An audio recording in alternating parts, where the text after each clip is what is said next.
Good morning and welcome to the second episode of I still haven't decided yet. I still haven't decided whether I want to call this a vlog, a behind the scenes, a weekly update. I'm not 100% sure. Right, just whacking this in before this video starts. As you can see, I'm currently editing it now. I wasn't aware I was going to ramble for that long. I was expecting this video, which is why the intro was about the whole week's video, the new style of week's video coming up ahead. And then I sort of got sidetracked into a 17-minute rant about social media. So if you want to just skip to the rant about social media, as I'm now going to be targeting the video around the rant, skip ahead of the meaningless jargon in front. If you want to listen to the, I think it was 2 or 3 minutes worth of meaningless jargon, go for it. That's absolutely fine, you can watch through that, but I'll just leave a timestamp on the screen of where you should skip to my little rant, which the title will be about. Me done. So it is currently Monday, the 31st of August, early in the morning, 10:20. Just finished editing and I'm now rendering. I think I've got an hour and 40 minutes left on the race weekend review. It's, how long is it? 36 minutes and 52 seconds. Not bad. Yes, that's rendering now, so that will be uploaded slightly later today. Then going to finish editing the first episode of my little face reveal thing, which will hopefully be, again, about 30-ish minutes long. Hopefully I can render that today whilst I go out, and then I can go up on Tuesday.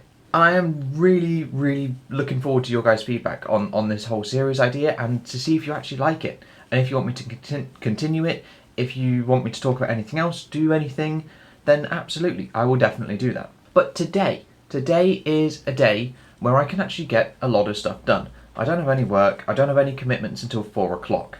So it's currently just gone 10, so that's 6 hours.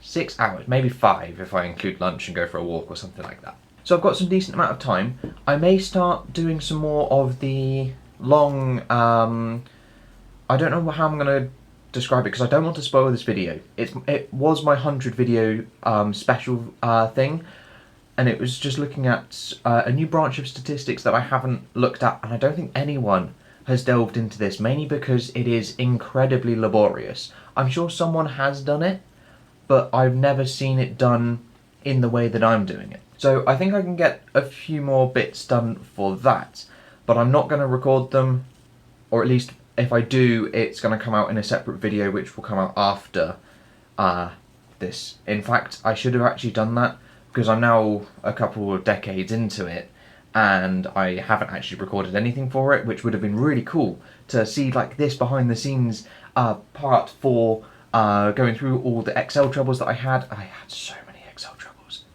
I had so many Excel troubles. And then also just the whole length of time it takes to pop all the data into the database to get all the results that I'm after. But I think something I wanted to just have a little chat about today is social media. Like, god damn, it's a horrendous place, you know? It's awful. It's exceptionally good though. It's good, but it's awful, if that makes sense. Like, it's good that you can talk to random people, any people you don't know, complete strangers, about the sport that you like, about anything that you like.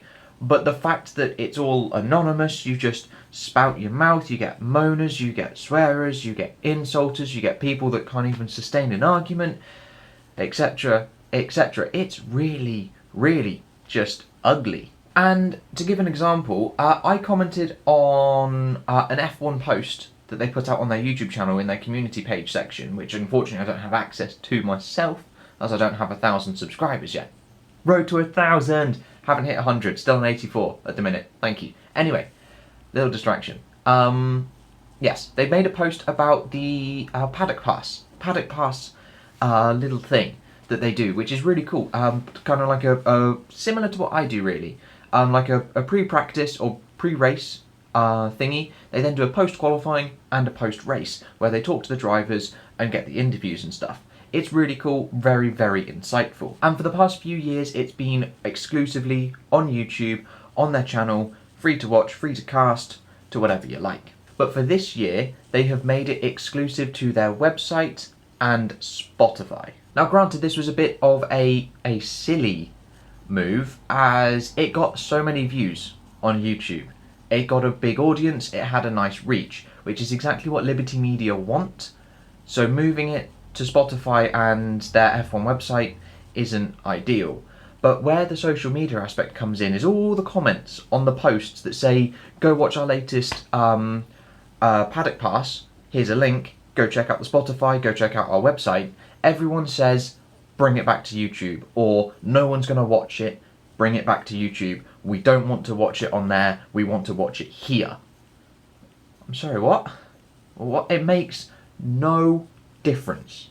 I have still watched all three since the start of the year. It makes no difference. I've downloaded the F1 app on my phone. I've had the F1 app for a while, actually.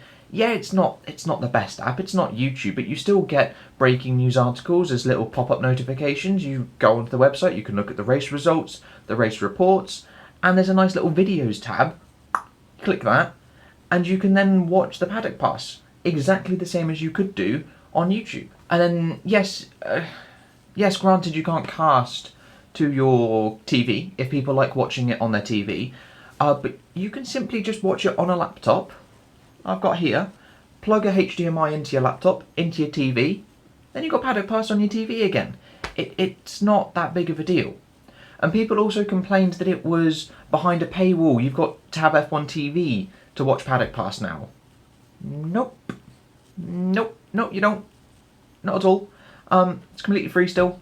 F1 website, F1 app, Spotify. Yes, Spotify, I think if you don't want that 30 minutes ads, I don't really listen to Spotify, I don't really listen to music in general, but I think you get ads every 30 minutes on Spotify if you don't pay for it, which I suppose you would get. Some of them are 30-ish minutes long, but some of them aren't. Some of them are about 26 minutes. And it's just full of people moaning about it, and it's so frustrating to see. It's like, it makes no difference what you watch it on. I'm still happy watching all three of them. It takes the same amount of taps to get to it on the F1 app that it does YouTube. It makes no difference where I watch it, as long as I can watch it, which I can. And then that brings me to Twitter, and just reactions to things in general. It was another Lewis Hamilton victory, another lights to flag victory. Would have been a Grand Slam had Ricciardo not pushed like hell on that last lap to get the fastest lap. Too many rhymes. And people just complain, don't they? They complain. Hamilton's on the verge of equaling Schumacher's records, 7 championships and 91 victories. He's just two away after yesterday. But people still complain. Either F1 is boring, that's about it. F1's boring. Granted, it's not fantastic. I will admit, it's not fantastic. And looking at my comparing the decades video, which I've done, where I've used a bit of maths to sort of put a number to each season and then therefore a number to each decade after adding them up, I found that the 2010s, it was the second best decade to watch. The 2010s. Mainly because we had some decent running in the first 4 years of the decade. But I mean, even like 2016, that was a good year. 2017 and 2018, they were good years. Like, Hamilton didn't even lead the championship until halfway through the season. Unlike this year, or, I mean, even 2014 as well. He was pushed by Nico. 2015 and you'd have to say 2019 were boring years, because they were just Hamilton dominated from the start, where he didn't really have a challenge from either of his teammates or any other team either. So you'd have to say, out of the past 10 years, there have only been 2 slightly boring years. I suppose the picture could be different if you support a team. As I've said in multiple videos, I'm personally not a supporter of any driver or any team. Obviously, yes, being British, it's good to see a Brit doing well. But then you've got Norris and Russell coming through. It's good to see some Brits coming through as well in the sport. It's good to see that. It's good to see do we have a legacy in motorsport? I don't really know. Like, we're prominent in it, but sometimes we're not the best. I mean, we've got a good driver now, a cracking driver, on the verge of breaking records with a solid team. I've lost my point. I'm not sure where I was going with that. But yeah, I don't have an allegiance to a team or a driver. So personally, I don't see any races particularly boring. I'm still going to tune in because I like the sport. I'm still going to tune in each weekend, read the reports, read into all the data, create these random videos, because I love the statistics side of Formula One. I'm going to watch all the interviews, all the paddock passes, because that's what I want to do. Whereas if you're a fan of any other team other than Mercedes, you're definitely going to be complaining that it's boring, that no one's being able to challenge. But for the past 3 years, 16, maybe not 6, okay, 17, 18 and 19, we had challenges.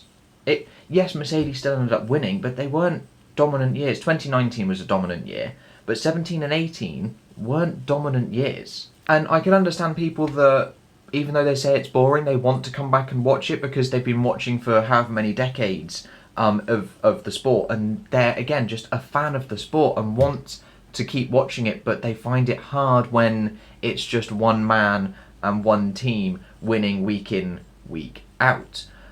But there are other moaners that do exactly the same thing. They will always moan, they will always have that hate for Lewis Hamilton, which I can understand why he gets some of it, definitely. But then equally some of it is completely unjustified as well. Any hate towards some drivers is sometimes unjustified. And to put it quite simply, if you think races are boring, if you're bored and tired of watching the sport and watching one driver win everything, don't watch. It's as simple as that. Don't watch if you think it's boring. You're always going to get people that complain, hands down, every single day, everything you do, it's a bit shit to be this depressing about it, but everything you do, someone is going to dislike it. Someone's going to moan, someone's going to complain, someone's going to let you know that they do not like it. And unfortunately that's just the situation that we're in with the sport at the moment, that it's taking massive regulation changes like 2022 to shuffle it up. We had a big regulation change from 2016 to 17, one of the biggest in history, until 2022. And Mercedes still managed to carry on through that. So it's up to the other teams to catch up. Yes, Mercedes have pumped in hundreds of millions, but Ferrari have pumped in even more hundreds of millions. And it took them cheating to catch up to Mercedes and to sometimes beat them on pace. It's taken 6 years for a team to copy a Mercedes car, and now you want to get them thrown out of the championship because they copied. Well, if they want to get closer, you've got to design a car like that Mercedes that can challenge it. Yeah, it's a bit of a sticky situation sport is in, isn't it? And my chair is squeaky today. But yeah, we are definitely in a tricky... Oh god, I've been recording for 13 minutes. I might make this a separate video, actually. Just sort of maybe, is it a complain? Is it a moan? Am I being a I think I'm being a moaner. I'm moaning about the moaners. Oh god. Okay, well, yeah, I'll take that. I'll admit that I'm moaning, because it's annoying seeing people moan. Like, it's about the same thing every week. Hamilton wins, Mercedes wins, another boring race, another Mercedes 1-2. It's their 50th 1-2. You got to give them some credit, surely. But yeah, I think I am being a bit of a moaner, you know. So I suppose I'll rope myself into that. Actually. People like me, they suck. They suck. People like me suck for moaning all the time. But, you know, you've got to see different sides of the argument. You've got to see that Mercedes have done an incredible job over the past 6 years, 7 years now. Soon to be 8, because 2021 is going to be the same, with the freezing of regulations and the token system. But, yeah, you've got to give it to them. They have done exceptionally well. Look back, Red Bull did exceptionally well. Look back again, Ferrari did exceptionally well. Look back again, McLaren did exceptionally well. Look back even further, Williams did exceptionally well. Even further, Lotus did exceptionally well. Even further, you had Mercedes back in the 1950s. It always happens, will always happen, and I don't know if there's a way around that. You've just got to try and make it as close to a spec series as possible without it becoming a spec series, and that is what they're trying to do with 2022, which should hopefully work out quite well. Yeah, I think I am going to make this a separate video, and yeah, I will happily admit that I'm moaning. I'm definitely moaning about the moaners. So I will rope myself in and say that I'm bad. I am bad. I will admit I'm bad for moaning. Moaning is annoying, but I'm trying to come at it from a different angle, if that makes sense. Feel free to completely disagree, and I will comment and reply to any comments that get left on the videos and such, because I do like having I don't really discussions. Arguments is a bit strong. You know, I like to be enlightened to different aspects of thinking. I like coming up with different perspectives. That's why I come up with some of my statistics videos to back some of the points that I say. And I like just being enlightened to different things, and I'm open to changing my opinion. If new facts come to light, I will change, which I will. At first, I was backing Alex Albon, saying that no, he's not that slow, and now he is. To me, he's got solid racecraft, but he needs to work on his qualifying, and that's now my opinion. Whereas at the start of the season, nope, he's doing fine, he's just having a couple of bad races. But, yes, 17 minutes worth of recording now. That was a lot longer than I was expected. I'm going to disappear today. I'm going to make this into one separate video, because I wasn't expecting to record for so long. But thank you guys so much for watching this other, second, in real life, vloggy type of video, moan. I think I'm going to call it a moan. A moan about the moaners. But thank you guys so much for watching, and I will see you in the next video with whatever and whenever I decide to make it. I'll see you guys then.